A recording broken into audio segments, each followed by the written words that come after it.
time, I could send it through a modem to the book publishers.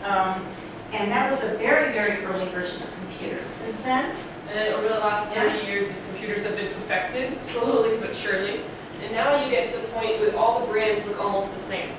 If you look at our cell phones, a lot of them look like this. Android, iPhone, the basics are there. They have found the rules, and they've found the ways that work the best. The rules are pretty clear in computer and technology design.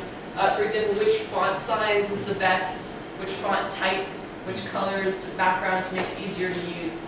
And so what we've started thinking about is, well, what is the next thing? How do you take those rules and flip them upside down to innovate and to push art or technology beyond where it's been? So who will be our next to go? And we're challenging it to be one of you. Take failure and embrace it. Make those mistakes and be okay with it, because sometimes it really is the key to success. You are the future. Remember. So that's our lecture. So that's our lecture, and thank you very much. We hope we're bringing design for America. We're not creating design for Taiwan. You are our first international outreach in the whole world. So we want to give you a little time to think of any questions you might have. Sebastian, you want to? Yeah. 所以我们现在大概是这个5分钟，然后大家可以想对有哪些问题想要问他们，然后可以写在这个 notes 上面。那如果不建议讲的话，也可以就直接讲，不需要写。只是怕有些可能就是有点害羞不愿意，就直接问。And don't be shy, write big questions. So we like taking a quick time for our lecture, so you can do big discussions. If you have questions about design that you'd also like us to talk about, any questions that just brought up, we're happy to answer. So we'll give you about 5 minutes. If you want, if some of you have questions to ask us right now, go ahead. While others can write them down. Any questions? Yes. What do you mean making failure as a purpose? If you know you will be failed, why do you want to try to in purpose? Right. So why would you purposely make a mistake? Yeah. So the idea is like what I think this is the best example that I can have on a slide. So even though it's a mistake and all rules of the time say that this should not be shown, people are surprised by mistakes. They're shocked. It's not knowing. They're normally okay with mistakes. We normally hide them away. So designers often use mistakes to draw attention to something. So for example, there's now magazines that are released where it'll be a beautiful picture, but there'll be just a pixelated fragment somewhere, and it draws your attention. We pay a lot of attention to intentional mistakes. And often people, like with my case, they'll tell you, like that agent from New York, said, no, books from Latin America don't sell. And I knew in my mind that I was right. And I said, the time will come when this will be accepted. And he thought it was a big mistake, but I had to move beyond the rules. And often you have to break the rules in order to create something new. For example, I remember when DVDs first came out, everybody said, oh no, nobody's going to want to watch those. Don't spend money on a DVD player. But they became very popular. I don't know if you know, the prior incorporation was like a laser disc, like a opponent, and that didn't work. And I'm sure the people who made it thought, oh, this is going to be great. But so sometimes you have to make mistakes. Sometimes you have to ignore what we call conventional wisdom. Conventional wisdom is what you're told in school, the voice in your head, your teachers, and sometimes you have to rebel and say, no, I'm going beyond that. So it's drawing attention and it's innovating. If you're trying to shake up the field that's gone stale and needs a new big jump in technology or big jump in innovation, the only way to really do that is to try something different. And often that different is... Like Design for America, I think, is very innovative because until then, most design processes focused on marketing. How are we going to sell this? As fast as we can, right? Always pressure to sell. And that's why I fell in love with Design for America, and I wanted to bring it here because it's looking at human problems. How can we solve the real problems in the world? It's not a better car. It's not a better cell phone. You know, it's huge problems in our world today. So I think and that kind of breaks the rules of design and marketing. Yeah, selling, which is a very basic thing. Do you suggest that we do some survey before we launch something?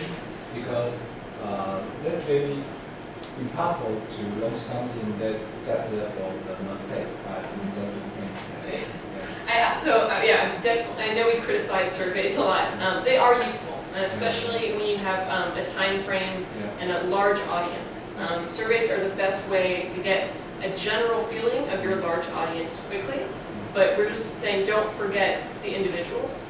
And so when you have a short period of time, you're able to do surveys is often the fastest way.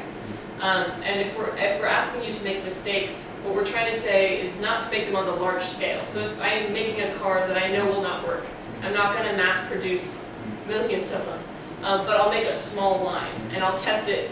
Always test. So do a very quick test with a small population, and then go for the bigger one. Does that answer your question? Is that the question? Yeah, surveys and online research are very important, but often they're very misleading.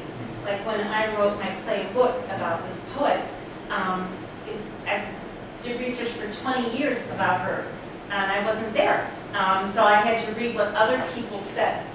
And then finally, when I got my Fulbright to go there and do research, I had written a whole play. I had to throw away 50% of the play, half the play. Why? Because no one had read her diaries. And in her diaries, you found out who she really was. That she had been revolutionary, she had lovers, she was difficult, and before then the critics said, this little girl and, you know, angelic poet inspired by God from heaven. No, she wasn't even religious. So I had to throw away half, and that's why I think first you do your online research, the surveys, compare, see if your product is already made, because you don't want to, what we call, reinvent the wheel. If there's a good wheel, you're not going to spend time making it. But you can find out what isn't existing right now, and how can we improve, build a better mousetrap, as we say. There's mousetraps, they don't work very well. The mice avoid the cheese and the peanut butter, and they eat it and they run away. So you still have mice. So, but what we're seeing is mostly, most people are not like Descartes. He was a genius, right? So he could break the rules. Most of us are not going to break the rules, but we can improve things. So we're saying, go out early, try it out on people. It's so much easier to fix. Like for my theater example, you know, with the architects, why didn't they ask theater people what they needed? You know, they were just sitting in their office, oh, this is beautiful, that was beautiful, we'll put that on. Then they came with it, made it, disaster. And a lot of people think that user research is very time consuming and very expensive, and that's the most common reason for not doing it. But if you think about it, a quick focus group just to check the bare bones, you can do that in 2 hours or 1 hour. And often people have contacts they can bring in very easily, but it's just not done because it's not traditionally done anymore, because people have learned to depend on surveys so much.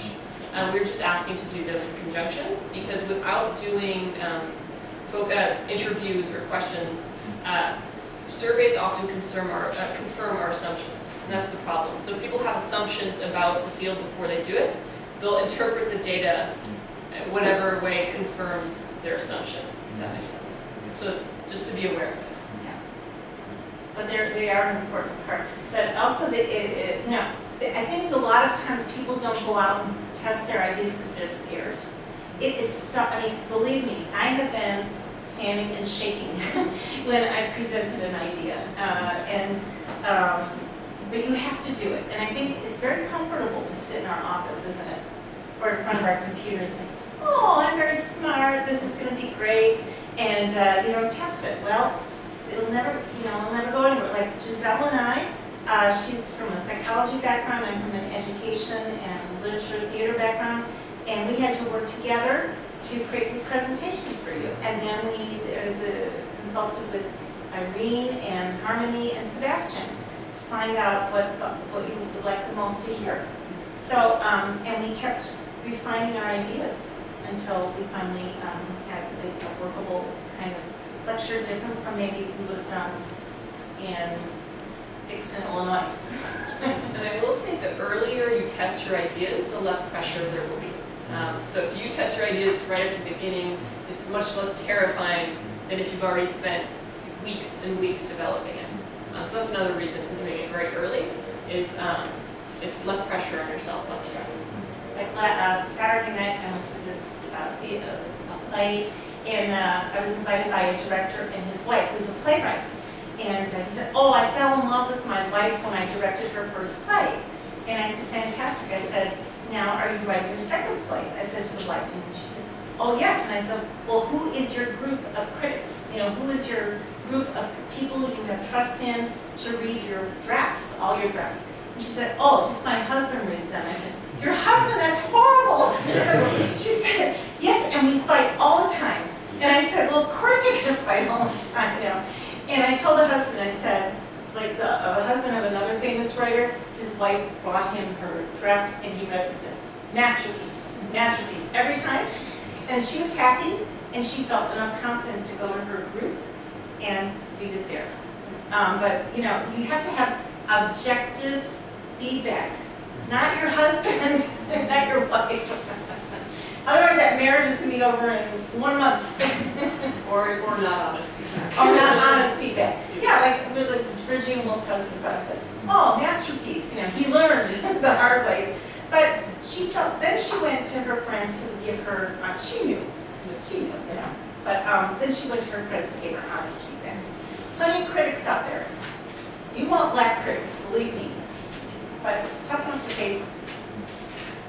Yes, actually, it's sort of, I think it's related to the iPad. So when it first, or before it came out, or when it was coming out, everybody was, critics were saying, you know, who would want such a thing?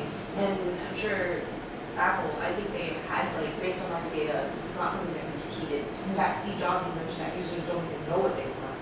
And so, dealing with what you just mentioned, with, you know, based on users, on experts, when both of these don't even career and agreeing what you think, how do you stay true to thinking, oh, you know, I have this great idea, and I really think that there's potential, even though the world is not agreeing? Well, then you have to believe in yourself. You know, we have great intuition. You know, we're born with great intuition. You see, children have great intuition. They are not afraid to create. They're not afraid to fail. But from the time of like 9 or 10 on, we become increasingly fearful. So we have to go back to being that 6-year-old child who was totally fearless. And then we can do things, great things. Also, you know, test it early, because I'm sure Apple said, you know, we're just going to try it out. There are many ideas that never make it to production.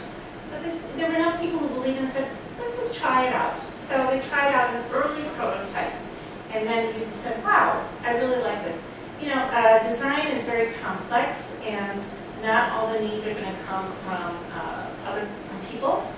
But you do, what we want to emphasize is, you know, try it out early so you can keep perfecting it. I'm sure the first iPad that Apple made was not perfect. Another idea on that point is, you know, what a lot of our instinct is basing itself off of. So there's not just interviews. It's not the only way to know what people want or need, even if they don't know. So yeah, it's a common thing that you might hear is people don't know what they need. They don't know what they want. But that's what they say. They can't tell you what they want. So there's a famous quote by Ford. I think he said, if you'd asked someone for, you know, so Ford designed the new cars. I'm trying to remember the quote. But if you'd asked someone before a vehicle if they wanted a faster way of transportation, they would have said, just give me 6 horses instead of 4. They would have said, give me a motorized car, right? They couldn't imagine that. It had never existed, so they couldn't ask for one. They can't ask for something they never know, they've never seen. So instead, you have to look at the other ways of observing. What do people do already? You need to not just think about what they say, but what they think, feel, and do. So if you watch someone and you observe their habits, then you might realize things that they need that they don't even know they need. So for example, I had a friend, I've told the story to Judy, who has this washing machine that doesn't work very well. So I stayed at her house and I asked her if she had a washing machine. She said, oh yeah, it's a little old, but it works fine. It's a great washing machine. I'm like, okay, can you show me how it works? She said, yeah. So she puts the clothes in closes the door, hits it, and then sits on top. And she says, it works fine. Because it works, it cleans the clothes, but she didn't realize that that was a problem. I said, your washing machine's broken. She said, no, it's not. It works fine. And so she said one thing, her washing machine works fine, but she's doing something very different. She's hitting it and she's sitting on top of it. So I see a need that I can design for. So don't just listen. If you're looking for an idea, it's very different than when you're testing an idea. So when you're trying to come up with an innovative solution, observe. Don't just ask, but really look at people's behaviors, because that's what you're finding. So the iPad, it's the same as the car. Had you asked someone before typewriters, before any of that, you have to really look at what they're currently doing to come up with something better. Like, I thought that was a computer, the first computer I got. It cost $4,000. I was horrified. And it was so difficult to use, but I was in heaven because finally I don't have to keep retyping papers.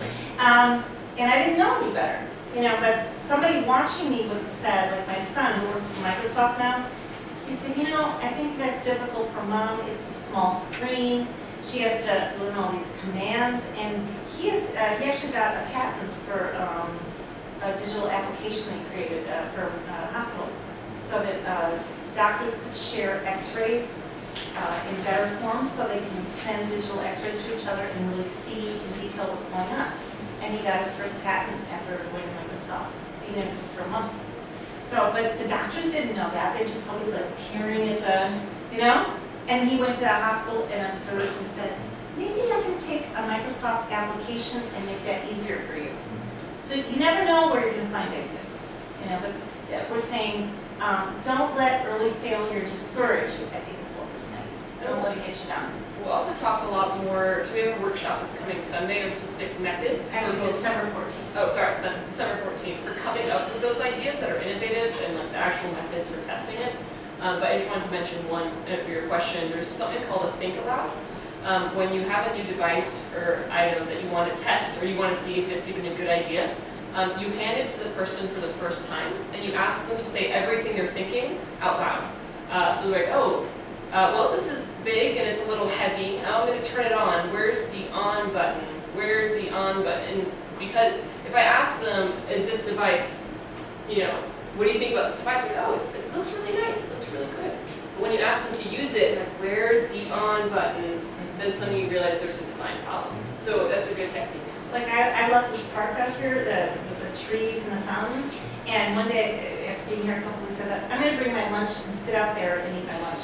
So I went out there, there's nowhere to sit down. I told Sebastian, I said, there's a huge design error in that park. And he said, what is that? I said, there's nowhere to sit down. So why are you going to have a park where there are children or their mothers, people wanting to sit and relax, and there's not one place to sit down. I finally had to sit on an edge like this, near some water, and I thought, what if I fall in? And I was trying to eat, and and that's it. If they tested it earlier, but sometimes you only find out by using it, which is why Giselle's thinking a lot. I was thinking, where's the benches?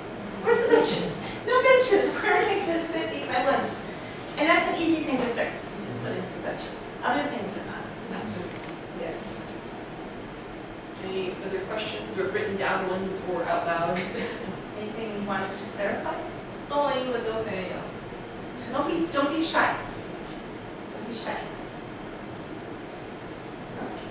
All makes sense. You're gonna make some failures now. Well, just don't be afraid to fail. That's all. Don't give up. Never give up. Say, I know my idea is good. And if it's good, it will. I've had a lot of bad ideas. Okay. And I found out they were rejected.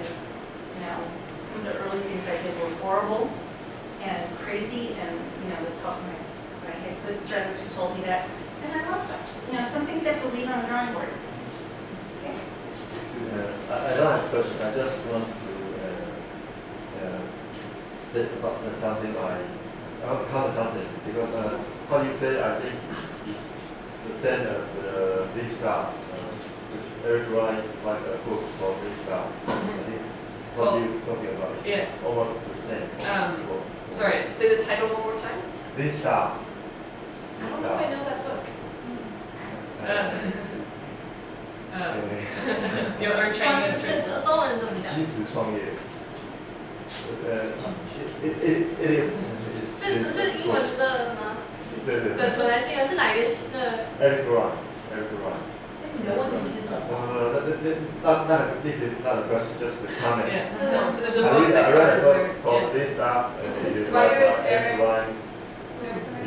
because there's a lot of books now that are starting to cover this because it's very successful and very And popular. also, This Stuff is I think it's Lean startup model. Lean Stuff. I think I've heard of it. I just haven't. Fail fast and fail earlier. Yeah. Yes, there's actually a lot of so design firms. If you've heard of IDEO, which is a very successful design firm in the United States, they have that quote on their walls: "Fail fast, fail often." Or there's another one which is "Fail, fail again, fail better." You don't want to feel worse. So you'll find that a lot of anyone who's using human-centered design, it's part of the culture, an acceptance of failures and making mistakes. And I think that's one of the reasons human-centered design is so successful. But people love it. It's much more fun to be okay with failure than it is to be worried about it. It encourages creativity as well. And actually, I was reading the history of design thinking, and design thinking, which is at the core of Design for America, not always human-centered though. It was actually discovered at Harvard around 1950. Because I noticed my best book publisher used a lot of the same ideas. It's like, wow, that's so fantastic. And so some very good companies started with maybe the Stanford School of Design, incorporated it earlier. So the idea has been around for quite a while. Artists always used it. I can tell you, theater always uses it. The artists, like, they got always ahead of us, you know. And then universities and corporations are usually way behind. You know, they, like my company, my publishing company, they were very progressive. I bought that computer in 1979. I bought a modem to send my things to them. They didn't get computers in their offices till 1990. 10 years. And I was like, are you guys crazy? You know, I mean, for the designers to have to do the sketching on the computer, designing on the computer instead of everything by hand, laboriously, typing the manuscripts, you know, fixing the manuscripts, they would have saved so much money. And my son even became a modem consultant for my book publishers. You know, they would say, oh, it's not working, put Pablo on, put Pablo on. And they had a picture of him on their bulletin board, he was 14. But it was like they're so afraid of making a mistake. I said, why did you wait so long? And they said, because we were afraid we weren't going to get the best model. And then newer and newer models came out, and they kept waiting and wasting all this time. You know how much time and money they wasted?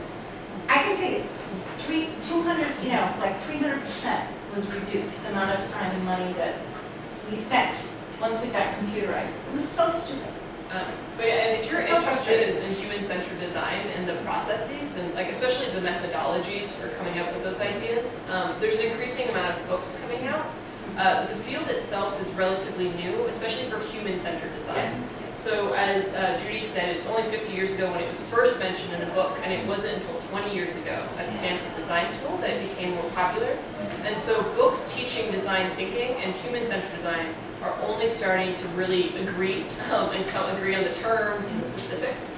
But there's a great new product from IDEO. It's free, it's online. It's the IDEO Design Toolkit, I think. Just type IDEO Toolkit, and you can download it, and it's a book free of charge, and it goes through the main examples for teaching human-centered design. And they also have classes online now through IDEO. So those are all good ways to learn a little bit more about the in-depth methodologies of human-centered design. And also our workshop on December 14th is going to be 8 hours. We will go through every step in detail. So the lectures, the workshops, and the books are all covered. Yes. I have a very interest in your presentation. The 70s Theater in Chicago. Yes. And this architecture design. Yes. Yes. Is very impressive. Yes. But first of all, I was impressed by this for Irene, my former colleague in PTC. Oh yeah. And last week I visited our National Theater, and their seat design is so spectacular. Not so designed, so it's a little uneven. You mean 就不是排得很整齐的那种。就是错开的头。Oh, okay. So meaning it's like like one seat might be like in between. Oh, Yeah, it's of course. fingers. That's another mistake. That's another mistake they made there. Can you imagine?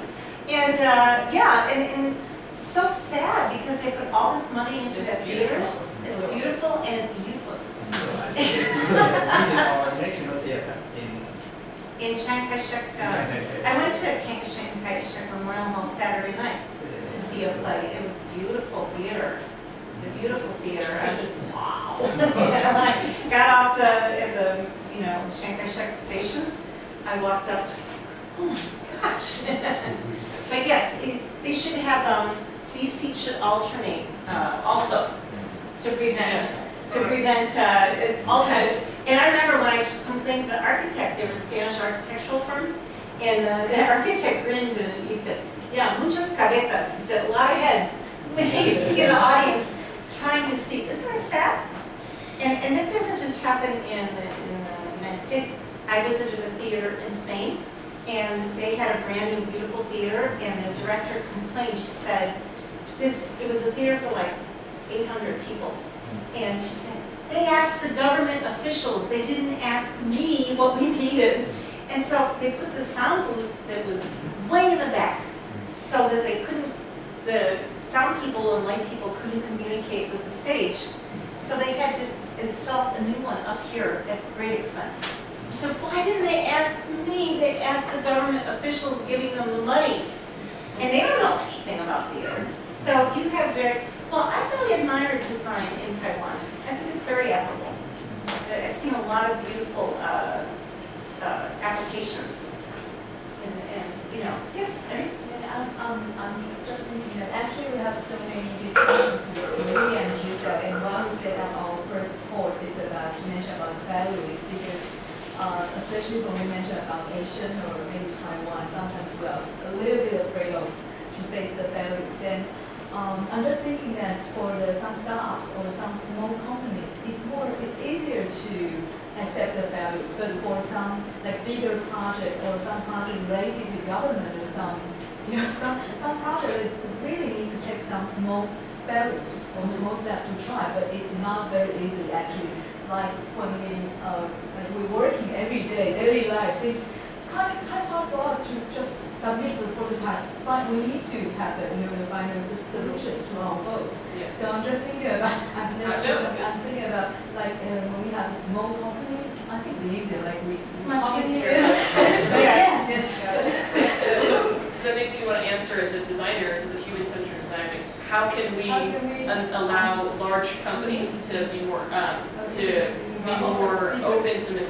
not just open to more mistakes, but enable them to make those mistakes? And already, so some companies, for example, have teams of 5 people whose sole job is to go through the company and test ideas and find mistakes. So, what if you have a company that's very rigid and has all these strict deadlines, but you have a group who's meant to go through that? Who's meant to test it?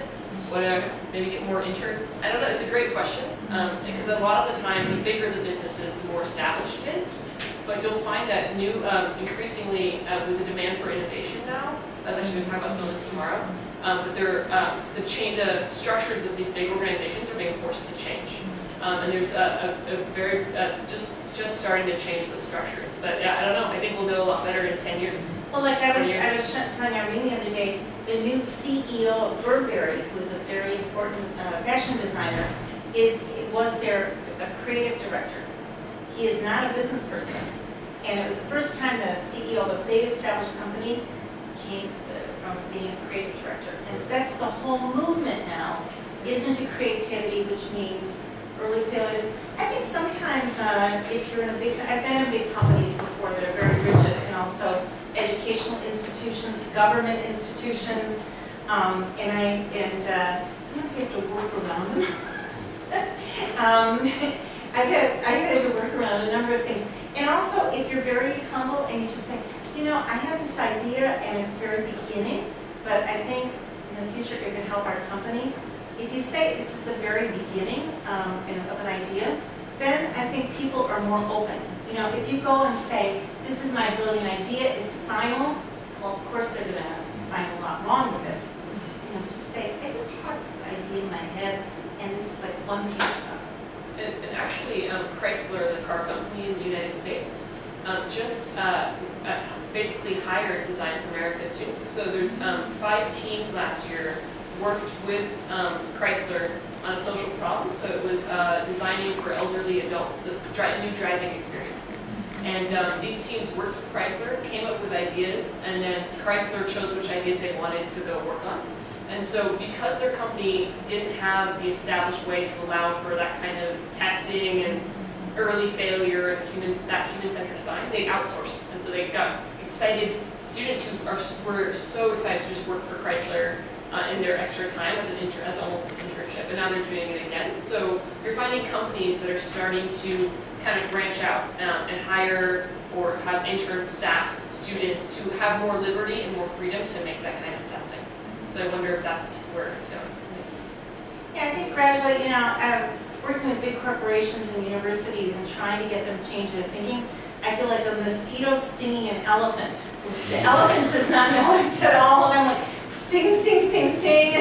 But when there's enough mosquitoes. When there's enough mosquitoes, that elephant will pay attention. Okay, so don't, you know, often when I'm working with people in the United States about these kinds of ideas, you know, we say, we bring our little grain of sand to the beach. And if each of us brings our little grain of sand, we'll create a more beautiful beach. And that's how we have to think, that maybe we can't make a big project, but we can bring a little one. And that's going to help. And that's going to help change the world. Actually, I just mentioned about to Giselle that one of our parties has just faced one of the greatest failures right now. So Elections. Probably it's also a good opportunity for us, for the party, to learn how to best develop. Go talk to the voters and ask them why. Yes. And learn from it for next time. I heard about the election that my honorary family in Taiwan, they said, oh, the other guy was just, he was very handsome, so all the women voted for him, but he was stupid. And then he said, and they're very happy with the new mayor because he said he's a doctor, works in the emergency room, and his wife works in a pediatric ICU, so they're very used to all kinds of emergencies to stay calm. And it's not just voting for a handsome face. That's really funny. That happens everywhere, you know? Kennedy. Kennedy has Many examples. Many Our examples. voters also learn from the value. Everyone learns Look from at it. Arnold Schwarzenegger in California, a movie actor. Ronald Reagan, a movie actor, became They president. have the popularity already. Yeah. Reagan. Ronald Reagan. He was a cowboy and he made a movie with a monkey. And he was so stupid. I think that's how I should talk about it. Close the door. But, you know, so that's a good trend in your elections. I was making fun. But really, you have to vote, you know, you have to vote intelligently. But I think it's a great new development for Taiwan. I'm very excited for you. No more pretty faces. Ability. And our problems are so complex in every city. I know in Chicago we have huge problems. Homelessness, drugs, gangs, terrible violence. Like every weekend there's, you know, maybe between 10 and 20 people die, some of them young people, because of gun violence. And then you read about these shootings in the university. This is a particular problem to our country. And all other countries look and say, why? You know, well, you know why? They let every idiot have a gun. You know, and every mental patient. It's true, you know, and they don't check. And, you know, they don't see this person as a criminal. And now they're using 3D printers to make guns. A very bad, and unfortunately technology, it can be, 3D printers are wonderful in many ways. Now they're using them to make guns. You know, like, how do you control that? You know, it's a plague in our country. Plague in our country. And it's very difficult to change a culture. One mosquito at a time. One mosquito at a time. Keep stinging that elephant, and if we do it together, the elephant will realize it. You know? On that positive note, Keep stinging the elephant. are there any other questions? Any last thoughts about the process, failure, anything? Just observations? Yes, I just about the information that you mentioned, more about the design talk. The lectures and the workshop? Yeah. Yes, I don't know how to spell the design word. Oh, the book? Oh, Or the the website? The workshops website, and you can, Yeah. you can Oh. see the design. Design for America and yeah. So I'm gonna go through all of the slides. That's not the right direction. Learn through failure. So this process is designsforamerica.com. Very easy. .com. What's interesting is every day we get students around the world who are interested in starting one where they're from. So maybe one day I will see a design for Taiwan. We'd love to see that. Yeah, and absolutely, we'll talk, and I'll talk a lot about this as well again. So I have another lecture tomorrow from 2 to 4, and I'll be talking about the human-centered design process, more about Design for America, but also where I think design is going, where the trends are in design, in business, and education because of design thinking. But yeah, .com. It's nice to meet you. Yeah, it's like when I read about the request from TDC for a Fulbright specialist, and I read the description, and I started thinking about it, and I thought, you know what, they want innovation and entrepreneurship, or what is it? Entrepreneurship. Can't even pronounce English, my own language, and creativity, and I thought, wow, and then I thought about Design for America and design thinking that they would really like this, you know, it's new, and the people who know about it can learn more. The people who don't know about it will learn about it, and so that's why I propose bringing it here and propose bringing Giselle as my colleague who has 5 years experience in working with this. So I think you're going to love it, and don't be afraid. Just jump in the water. Jump in. So if there really anyone who would like to become a mosquito, so to more Taiwan, probably we should I mean, help you talk to more. Yeah. So I actually just left my full-time job at Design for America to travel for a year before going to medical school. And the joke is that wherever I go, I'll talk about Design for America, and I'll plant seeds so that next time it'll be Design for everywhere. I'm happy to talk to you if anyone's interested in Design for Taiwan or any equivalent of Design for Tech. And by the way, there's now 21 universities in the U.S. who are in this circuit. So, you know, by getting involved, you can be in communication with other universities. Maybe Taiwan National University would be interested in starting a program for its graduate students or students. I think they start at 17, right? Oh, no, undergraduate students. So I started design, my involvement when I was 17. Yeah, and it's wonderful. They're fresh. They're not afraid of failure. They haven't, experience hasn't beaten them down yet. An elephant hasn't stepped on them yet. Because it does happen. I don't think the word yet. Well, yeah, no, I'm saying yeah. about with the students. With the students. And I'm happy to give you, if anyone's interested about this specifically, I can give you my email address to answer those questions. Yes. Yes. But yeah. Okay. Is Any that other questions? Any other questions? Very good. Well, you're a wonderful audience. Thank you so much. Shishay.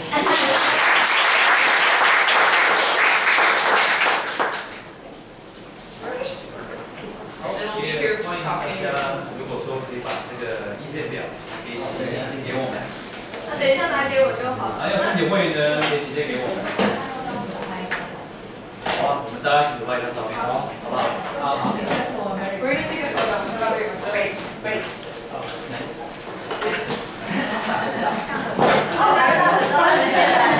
这是在亚洲的第一场。那他这个Design for America是第一次出国。哦，他是第一次出国的。This is the first time Design for America came outside of America. So the only other time, so this is, you're witnessing history. Yes, It's the first time about it